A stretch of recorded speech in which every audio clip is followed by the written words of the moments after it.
Hey guys, so we're going to do a internal rotation of the hip variation. I often give a internal rotation variation of a single leg, but actually have thought of this recently, a double leg version where we can control that tension in the pelvis.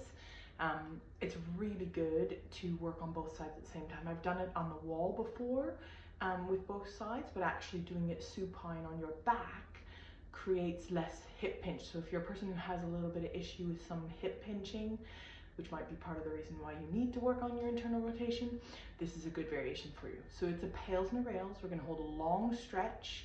We'll skip forward past that, but you would hold that for 2 minutes, and then you ramp up your tension on your PAILs or your progressive contraction, the tissue you're stretching, and then once you get to 100%, you hold that for 10-15 seconds. Your rails contraction, you go right away into max effort, which is your shortened tissue or regressive tissue, and we're going to then hold that again for 10-15 seconds, okay? Then to increase more range, so if you're really tight in this, you might want to do 2 or 3 sets of this, but really it's a deep, intense stretch. So just listen to your body and feel for what's right for you, okay? So I'm gonna set this up. I'm gonna kind of go on an angle so you can see both my legs as well as the side where the foot is going, okay? So I'm gonna use, these are actually called Franklin balls. I really like them. They are a squishy ball, so they're not hard like a tennis ball or a trigger point ball, but they're squishy and we can use them to like roll in between. They're an easy thing to squeeze. If you don't have something like that, a pillow or some kind of like foam roll or anything, it works fine. So you can just put that underneath, okay? So I'm gonna use that between the knees. So I'm gonna pop that in between here. My feet are around, hips are basically open here and my feet flat, and my knees are around 90 degrees. What I'm gonna do is I'm then going to have my legs so they're in neutral here, squeezing into this ball. Pop the ball just onto where the thighs are. It stays better there versus further down in the knee. And then I'm gonna inch my feet outwards. So I'm doing both sides at the same time, but you might have one leg that only goes so far. So you go to there and then keep going with the other side. So we're gonna maintain whatever is our biggest range of stretch. So I'm gonna feel this under my bum, i.e. in and around this hip capsule, because the hip is actually inside here and it goes all the way around, but we're avoiding any hip flexion. The other thing we're looking for is no pain really anywhere other than deep stretch. So if you're feeling pain at the knee, maybe this variation isn't for you, or you might need to bring your feet further away or closer to so you can find that angle that doesn't hurt. So once you find your angle, we're gonna hang out here. This is where I'm feeling this stretch under the bum and around the hip. You hold that for 2 minutes. If you're trying to acquire, get new range, 2 minutes is what we need.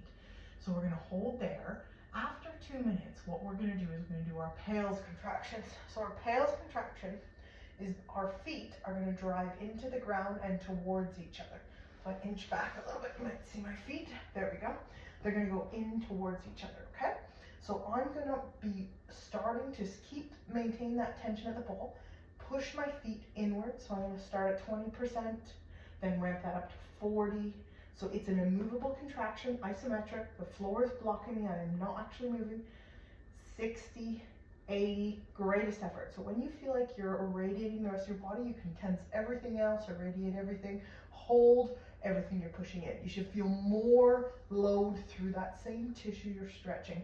Hold that for 10-15 seconds. Hold, hold, keeping your core flat, your back flat. 3, 2, 1. Release that first contraction. The second contraction is now I'm going to try and lift. So I'm trying to contract the tissue on the outside, which is actually being shortened in this stretch. So we're going to then tense that right away to max effort, holding there. Hold. We hold again for 10-15 seconds. 5, 4, 3, 2, 1. Relax. Let everything go. You would then go, if you're going to do a second set, you will get around a 5, 10, or 15 degrees opening of range. So if you're really trying to get range, or if you're really tight, always do a second set. We're going to then inch our feet further forward. And so we're maintaining that tension of the ball. I feel now a little bit of tension even up in the front.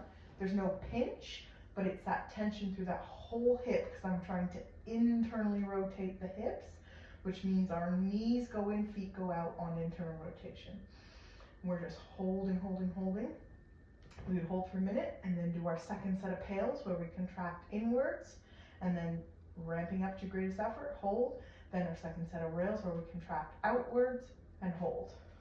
To come out of it, if you inch yourself back and maintain the tension at the ball, because it's quite a deep stretch, what we're trying to do is we are trying to stretch in and around this hip.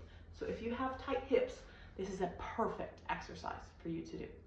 Give it a go, let me know what you think, and we'll see you again soon.